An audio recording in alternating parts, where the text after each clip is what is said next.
Entrevista cara a cara. Verdade, opinião, ponto de vista, debate, palavra, ideias. Avesso. Boa noite, senhora. Boa noite, senhor. Terça-feira, TV Guará, Avesso. Hoje nós vamos conversar com o homem que talvez mais em evidência esteja no Estado. Positivamente, negativamente, interrogativamente, mas se fala muito sobre esse homem.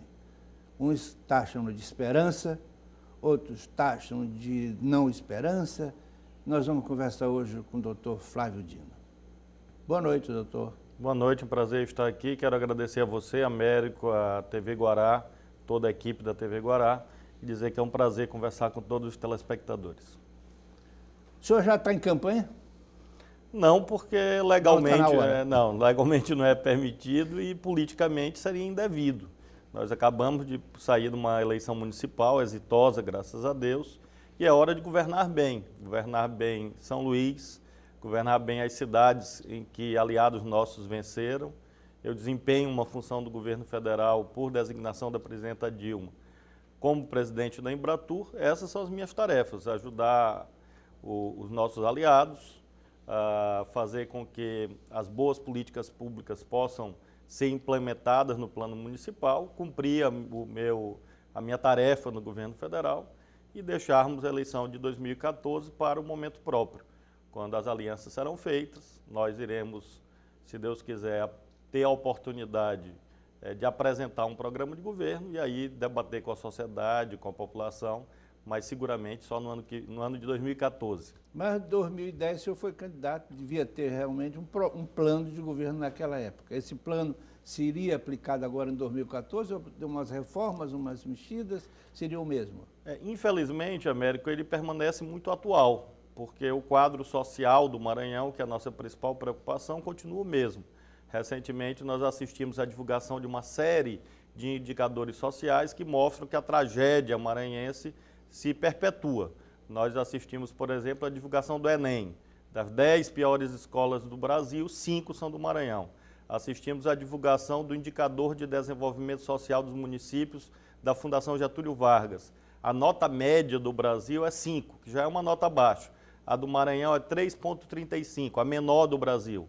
Assistimos à divulgação do Índice de Saneamento. O Maranhão, novamente, em último lugar. Então, esses números não são frios. Esses números, na verdade, são o retrato das dores, do sofrimento, de mortes, de esperanças frustradas, de vidas tiradas. E essa indignação cívica que nos move, nos moveu em 2010. E, portanto, as diretrizes fundamentais do nosso programa, apresentado em 2010, permanecem, infelizmente, atuais. Eu gostaria, sinceramente, como maranhense, como alguém que ama o nosso Estado, que houvesse uma evolução do quadro social. Nós assistimos, ao contrário, ao Maranhão andando para trás, o Brasil melhorando, se afirmando no cenário internacional como a sexta maior economia do planeta e o Maranhão ficando para trás no trem do desenvolvimento. Então, quando nós tivermos a oportunidade de, em 2014, novamente, quem sabe, enfrentar o debate eleitoral, nós iremos apresentar a mesma premissa de 2010, ou seja, o Maranhão não é um estado pobre, o Maranhão é um estado rico.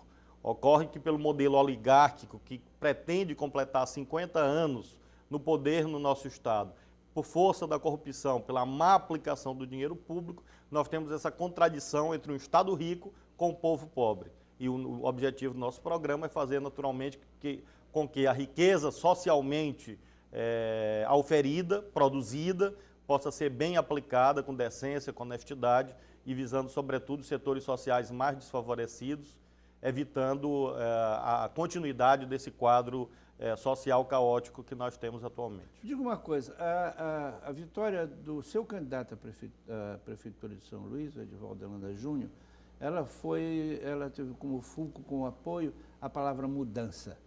Você acha que essa palavra teve um peso muito grande e que ela pode ser levada para o âmbito estadual? Esse é o sentimento dominante no nosso povo, porque, de fato, cresce a certeza de que o Maranhão não é condenado a permanecer do mesmo modo, como se fosse uma espécie de pena perpétua que o nosso Estado cumprisse.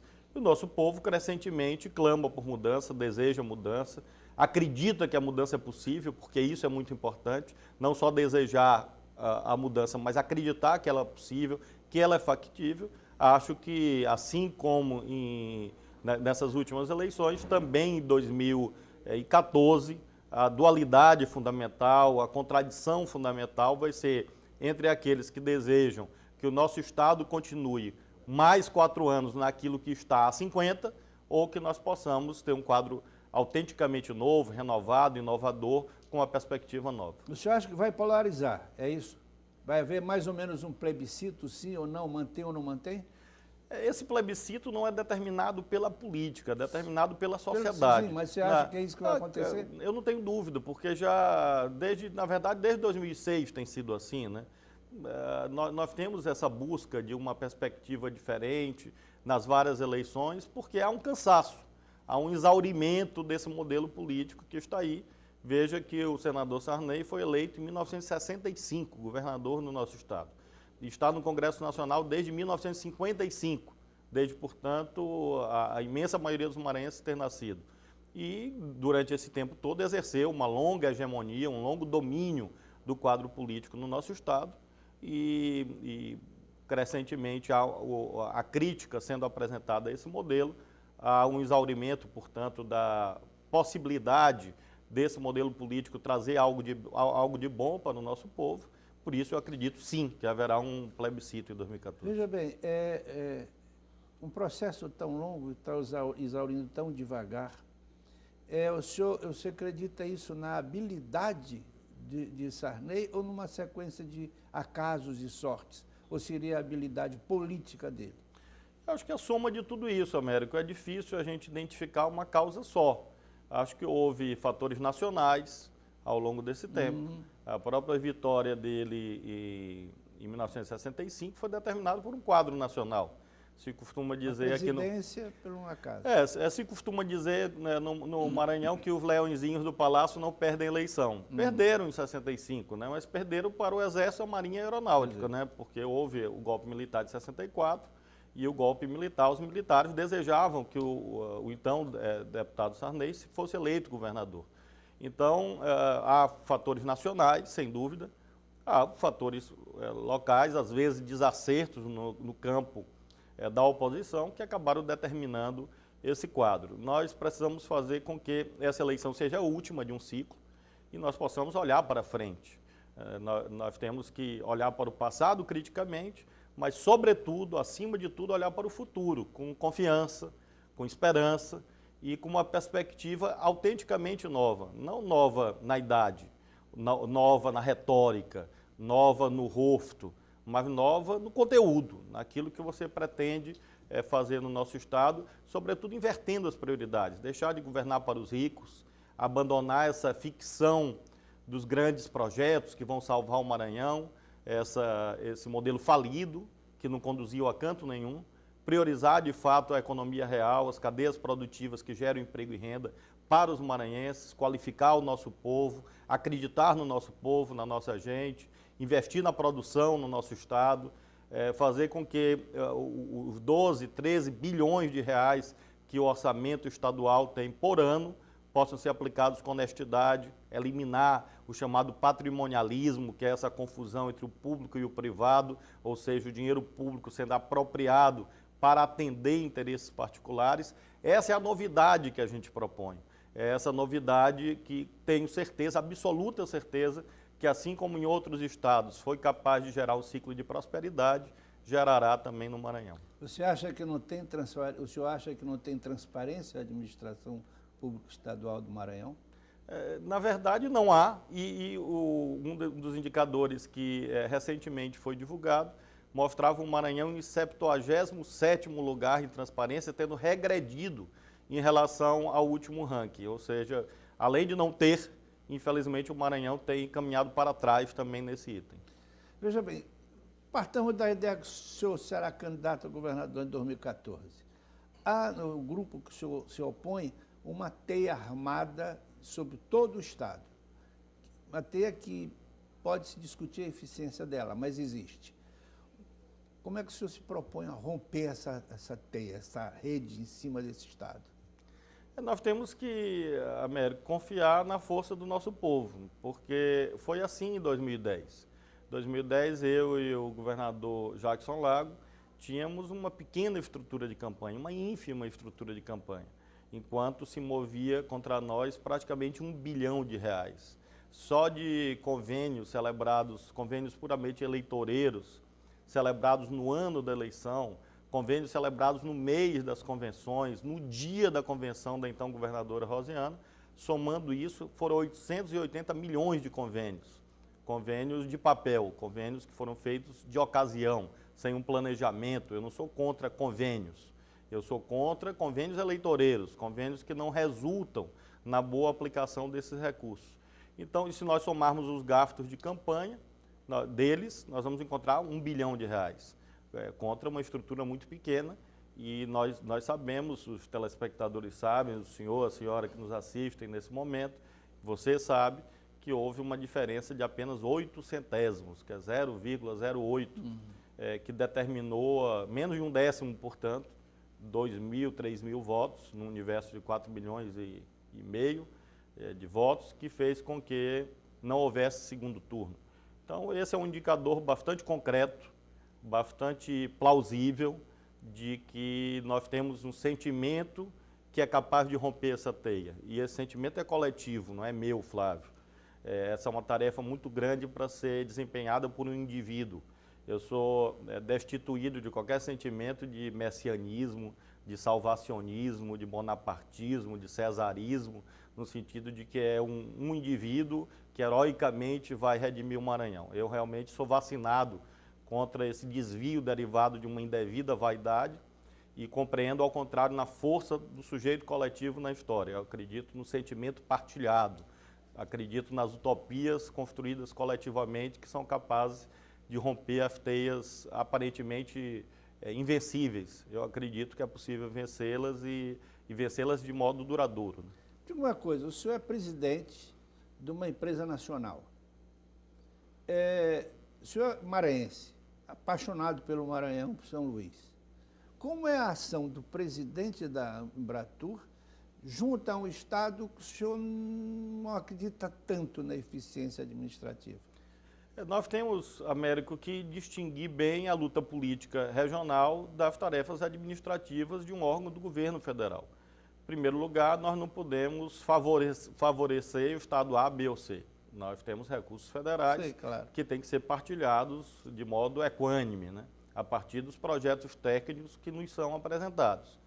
O contrário também é verdade, ou seja, se nós não podemos favorecer, também não podemos deixar de atender por conta de fatores apenas atinentes à luta política. O Maranhão apresenta projetos... Esse é o problema. Nós temos tido alguma dificuldade com o nosso Estado, porque nós, vou dar um exemplo recente, fizemos um edital para apoio a voos fretados, voo charter, que é um elemento importante para a apresentação de novos destinos no mercado internacional.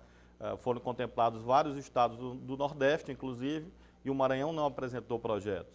Eu tenho buscado uma parceria constante com o secretário Jura Filho, com o secretário Lívia Macadrão. Tenho disponibilizado recursos para o Maranhão e para São Luís. Nós temos feito algumas ações conjuntas. Cito muito recentemente uma participação de uma das 5 maiores feiras de turismo do mundo, que é a feira Top Rezar, em Paris, quando, em razão dos 400 anos, nós fizemos um stand específico para a cidade de São Luís. Levamos grupos culturais maranhenses em razão exatamente da parceria com o governo do estado e com a prefeitura de São Luís. Foram convidados, estiveram presentes e eu tenho participado também dos eventos. Agora, gostaria muito que essa parceria administrativa fosse intensificada a partir da apresentação de mais projetos pelo governo do estado e pelas prefeituras. Essa é a postura do administrador. E o político? O político distingue as duas coisas. Eu não renuncio, Américo, às minhas posições políticas e sempre deixei isso claro desde a posse, né? Eu exerço essa função há 1 ano e meio e, na ocasião, a imprensa nacional em Brasília me indagou, mas como vai ser a relação com o ministro do PMDB do Maranhão, na ocasião o deputado Pedro Novaes? E quero aqui, inclusive, testemunhar. Deu tempo para... Tanto ele quanto o deputado Gastão, que são do PMDB, são adversários políticos no plano regional, mas no plano administrativo temos feito, tanto com um como com o outro, muitas coisas juntos. Não há uma vinculação, uma subordinação de uma coisa a outra. Aqui no Estado, temos posições políticas diferentes. Lá, obrigatoriamente, sob a liderança da presidenta Dilma, mantemos uma parceria administrativa e executamos as nossas atribuições de modo cooperado, né, como deve ser, de modo respeitoso. Portanto, acho que esse é o caminho correto, porque eu não estou gerindo recursos meus. Com o meu dinheiro, eu faço o que eu quero. Com o dinheiro público, eu tenho que fazer aquilo que a lei manda, que a lei autoriza, que a lei permite. E, nesse caso, não tenho nenhum problema. Cito muito vivamente o exemplo de São Luís. Nós tínhamos uma posição de crítica à atual administração e isso não impediu que São Luís fosse contemplada muito recentemente com um convênio visando a execução de ações de promoção internacional a partir do projeto apresentado pela Secretaria Municipal de Turismo. O ministro do Turismo, que o senhor acaba de dizer, já estabeleceu algumas parcerias administrativas, pode vir a ser o seu opositor em 2014. O grupo tem vários nomes, Lobão, Luiz Fernando, Gastão. E Gastão, seria bom. O que você... Vamos agora colocar quem melhor, Gastão, Luiz Fernando ou Lobão? A gente tem, Américo, que respeitar os nossos adversários, claro, né? Então, eu te falo muito claramente, eu não tenho uma opinião formada sobre isso, eu acho que esse é um assunto interno do Grupo Sarney, eles de fato têm uma disputa lá entre eles, e eu espero que nós consigamos unir o nosso campo, eu me dedico mais a isso do que propriamente especular o candidato que virá apresentado pelo Grupo Sarney. Acho que qualquer que seja o candidato, ele terá o mesmo lado político. Naturalmente, as pessoas são diferentes, né? Cada um dos nomes que você citou tem características próprias, melhores ou piores. Não cabe a mim julgar, e sim a população. Mas, independentemente dessas características individuais, qualquer um deles representará o mesmo lado da política, exatamente naquela dualidade entre continuidade e mudança. Qualquer nome que virá de lá será o candidato da continuidade. Me diga uma coisa, o senhor falou agora em unir. Sarney se elegeu em 65 numa proposta de oposições coligadas. É isso que o senhor propõe? Eu respondo no próximo bloco.